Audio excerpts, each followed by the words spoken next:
Hello viewers, আসসালামু আলাইকুম। আজকে আমি ঝোল দিয়ে মুরগির মাংস রান্না করব।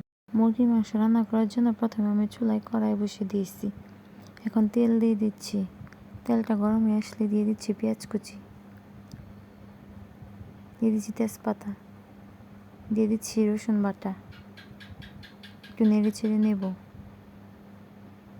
পেঁয়াজ আর রসুনটা ভালো করে ভেজে নেব। এর মধ্যে দিয়ে দিচ্ছি একটু পানি, এর মধ্যে দিয়ে দিচ্ছি আদা বাটা, দিয়ে দিচ্ছি হলুদ গুঁড়া, ধনিয়া গুঁড়া, মরিচের গুঁড়া, দিয়ে দিচ্ছি পরিমাণ মতো লবণ। এখন মশলাটা মিশিয়ে নেব।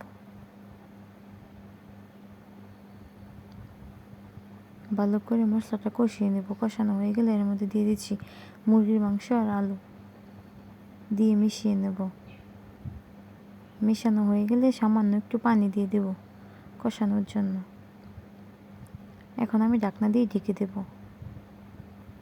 ঢাকনা খুলে আবার নেড়ে চেড়ে দেব।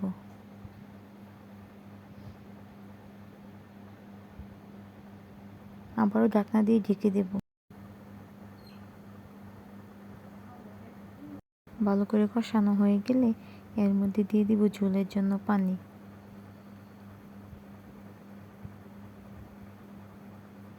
পানি দিয়ে ঢাকনা দিয়ে ঢেকে দেব।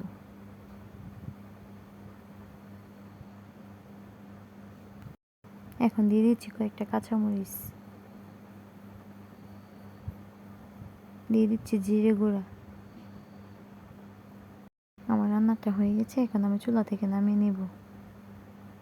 এই ছিল আজকের ভিডিও। সবাই ভালো থাকবেন, সুস্থ থাকবেন। আল্লাহ হাফেজ।